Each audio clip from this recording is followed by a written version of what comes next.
and welcome to The Views Expressed, a community podcast here produced at WACA-TV in Ashland, Massachusetts. This time, we have a great guest who is going to educate us and hopefully inspire us to action. Roberta Suleman, Chair of the Open Space and Recreation Committee right here in Ashland. Welcome to the inaugural podcast of The Views Expressed. How are you? Thank you. I didn't realize this was the inaugural. Yeah. Thank you so much for having me. Yep. We've been doing our show, just TV, but we're doing our podcasts, and we'll tell people more how they can access this later. Hopefully they've stumbled upon it, and then they can tell their friends. But Roberta, welcome. Thank you. Thanks so much. So I'm just going to start off with the basics because even though it might seem self-explanatory, I don't want to assume that people know exactly what the Open Space and Recreation Committee does. So what do you all do? We were formed by the Select Board. At that point, it was called the Board of Selectmen in 1989. And we were put together with a charge to foster preservation of open space and natural resources, creation of recreational opportunities for the residents, and preservation of historic assets, including buildings and historic sites. So, and to establish also a land trust to enable the town to acquire and accept land purchases. The historic asset thing is not part of our initial charge. It was something that comes later under the Open Space and Recreation Plan that we're going to talk about. And I can't wait to talk more about it. but I think a lot of folks, that's a great explanation of what your charge is, but I would probably guess a lot of folks around town sort of have an idea of some of the things that you do that directly impact them, but maybe they don't. So maybe if you could point to some specific things around town that that folks can see that originated out of the committee or the committee is charged with working on.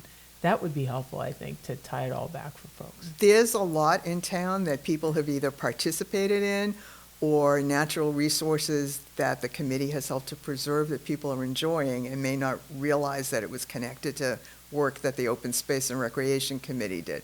For example, the Riverwalk that starts at Mill Pond and goes for about 1.25 miles along the Sudbury River.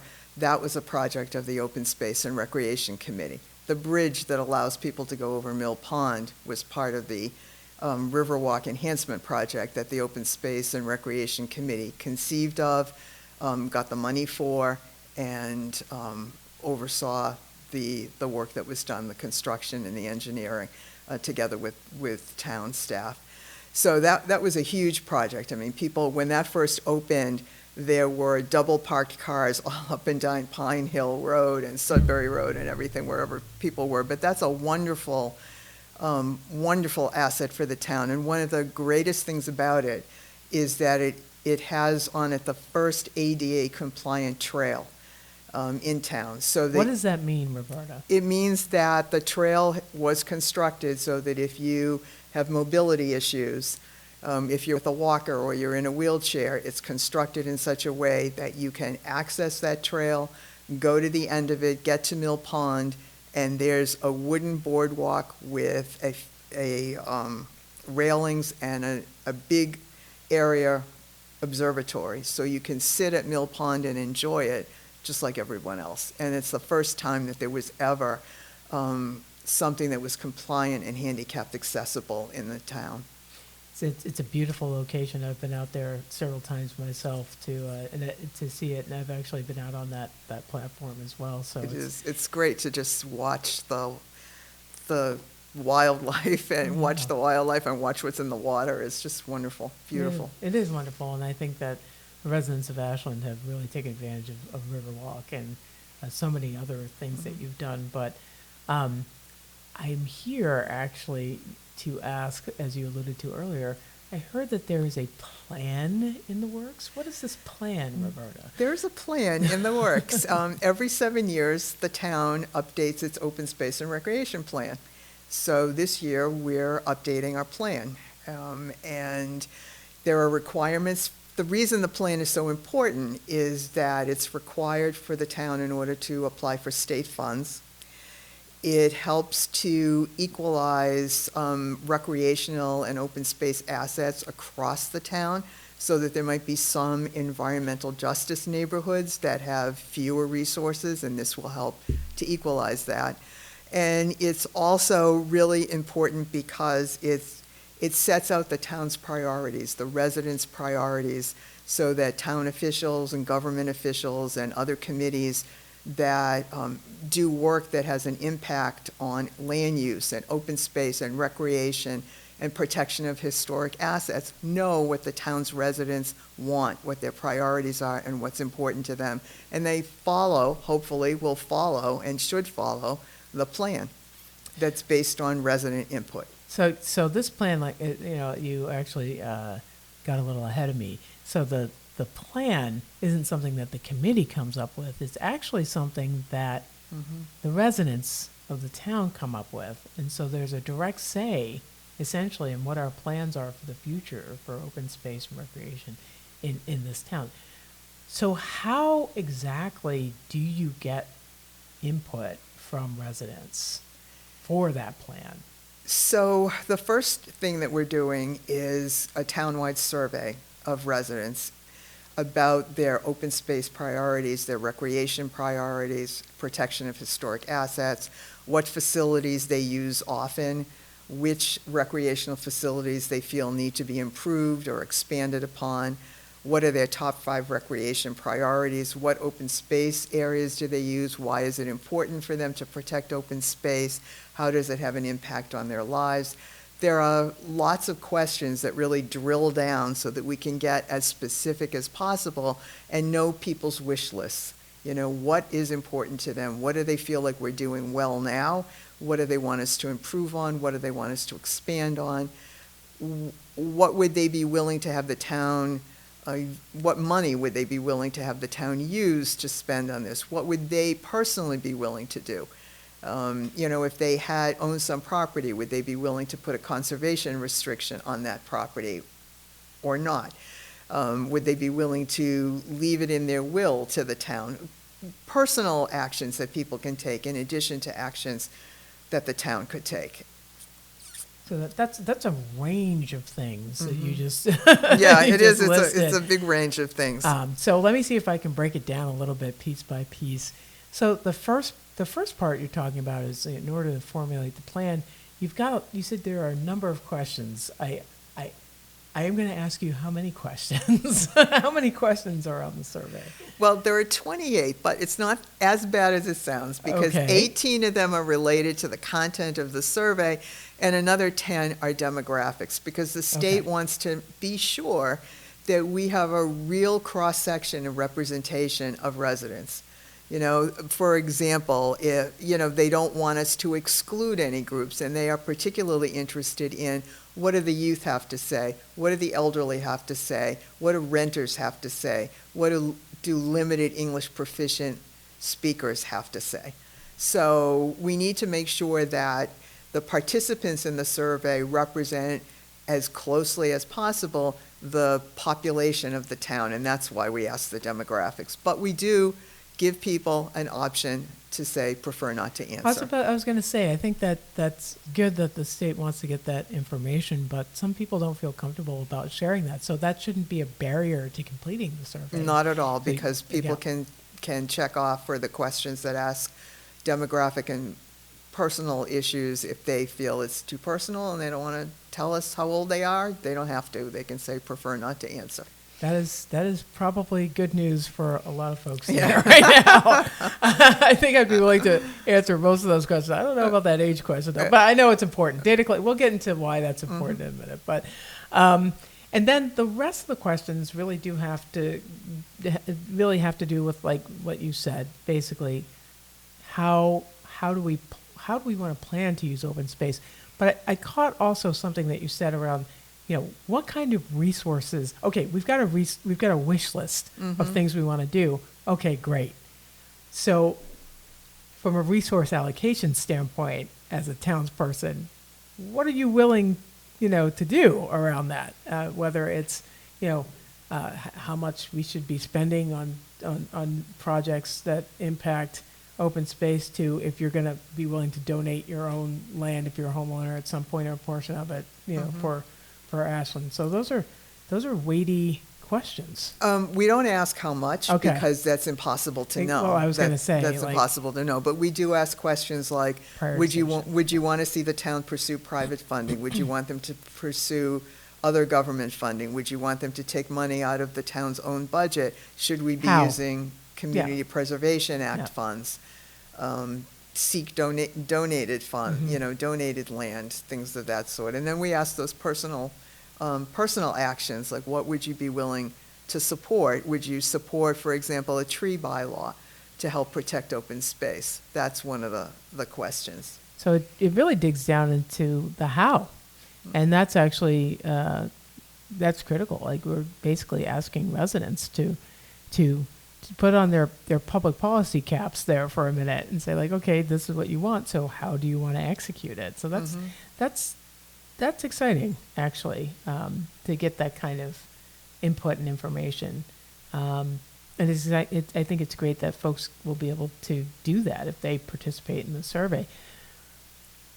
You said 28 questions. How long would it take me to do the survey? It's a thoughtful 20 minutes, maybe. A thoughtful 20 A minutes. thoughtful 20 Okay, minutes. I mean, you okay. can certainly go quicker, you can certainly take longer. There's no time limit, but you Okay. do have to complete it in one sitting. If you leave, I don't think you can, Oh. I'm not sure that you can go back. I would hate for people to assume that they can. That's good to know. So, get a nice cup of coffee or a nice cup of tea, curl up. Weather's a little chilly, get cozy, Yeah. and just take 20 minutes to decide the future of the town. Like, what is Ashland going to feel like? Hopefully, in the upcoming years, you have a say and do that survey. Yeah, So- and it has an impact, and it's not, when the plan is finished, Mhm. it involves all the committees in town. It's all the committees and boards and commissions. It's not a plan that's going to be strictly implemented by the Open Space Committee because it goes beyond Mhm. our purview. All of the committees are interconnected and they overlap, and they should be in close communication and collaboration with each other. Absolutely. Let me just reel back though. At the time of this recording, we want to make sure, I'm assuming that people participate in the survey. So can you give just some quick data points on when does it open, when does it close, all that good stuff. And then I want to talk about, you're talking about the collaborative aspect. What happens after the survey? What are the next steps after that? So the survey opened on Ashland Day, which disappointingly, as everyone knows, it was pouring rain and a lot of people didn't come. So we had hoped to have a big bang startup at Ashland Day. But it did open at Ashland Day, Okay. and it will stay open until October 27th. Okay. So people still have a couple of good weeks left to get their voices heard, and to also encourage members of their family, their friends, people who live in Ashland, if they're Ashland residents, anybody get them to also do the survey. So depending on when people access this podcast rather, they may not have as much time as they think they do. So if you could repeat that date again. October 27th is when it's going to close. If you are listening to this on October 27th, you have my permission to pause this, take 20 minutes, and then come back. Anyway, so I just want to throw that out there. So we'll be right here, and then we'll explain what happens after you take the survey. So after folks finish the survey, then what happens, Roberta? Well, we have, as a committee, from October 27th, we have a couple of weeks where we're going to synthesize and analyze all of the data that we got, and we're going to take a look at it, and we're going to see what people's priorities are, what they want. We're going to look at the existing plan that we have now and see what is no longer a priority for people and drop it, what is a new priority and add it, what needs to be amended or revised. It's there now, but people want it in a slightly different way, so we'll do some revisions. And then we're going to present the draft action plan, which is the goals, objectives, activities, and timeline of the plan. We're going to present that and the survey results at 2 public forums. One is on November 14th, which is a Thursday night, from 7 to 9 o'clock at the community center. And the other one, because we wanted to get people who had different schedules, is November 16th, which is a Saturday, and that'll be Saturday morning from 9 to 11 at the community center, So these are in-person, in person. okay, in-person feedback sessions, or rather, readout sessions of the plan. And at those meetings, what will folks be able to do? There'll be a short presentation about the survey results so that everyone will understand what the context was for the creation of the revised action plan. And then what we haven't fully finalized this, but what we've been thinking that we're planning to do is then ask people to work in groups and go through the action plan and make comments, edits, make suggestions, and then we'll take all of those written comments back, and the committee will have another go at it and incorporate as many revisions as we possibly can, recognizing, and I want everyone to understand this, that we could get conflicting recommendations from different people. That's a good point. So what happens when you do get those conflicting recommendations? How do you determine what path forward? Well, it depends on the weight, how many people were going one way versus the other. Mm-hmm. And then truthfully, it also depends on the best judgment of the committee members as well. Mm-hmm. But I don't expect there to be wild divergence in what people come up with. I think the biggest thing will be setting the priorities, the order of the priorities, and figuring out how to fund it, which is not in the plan. It's not our job to do that. It's the job of officials working with committee people Mm-hmm. across the board and the residents as time goes on to figure out how to fund it. So this drives a lot of activity, like across boards, across the committees here in town. So this is really, I almost feel like this is sort of like the launching off point, right? So that, the town can figure out how to kind of execute whatever plan is in place. So once you put together this plan and you get feedback, and let's say you have the plan, what happens then? So the plan gets submitted to the state, to the Executive Office of Energy and Environmental Affairs, and they have the final approval on it. They get to decide whether it gets approved, and if it gets approved, then we are eligible to apply for state funds. They might give it sort of a conditional approval and say there's a little more information we want, and then we would have to go back and provide that additional information for them to get final approval, and then it lasts another 7 years. So this plan is critical then for any of our sort of open space needs or wants, because without it, this enables us to be able to get those state funds to be able to when we're figuring out how to execute and what resourcing. It's open space, it's recreation, and it's historic assets, all of which impact the quality of life for people. So it's actually really incredible that the residents of Ashland have a direct say of this. So, it's funny, Roberta, I talk to a lot of folks around town, and, some folks are just like, oh, I don't really know, what kind of impact I can have. It's just me and my opinion. Does it really matter? In this particular circumstance, it matters a lot. In fact, it enables, what we can do as a town going forward. So it's a pretty critical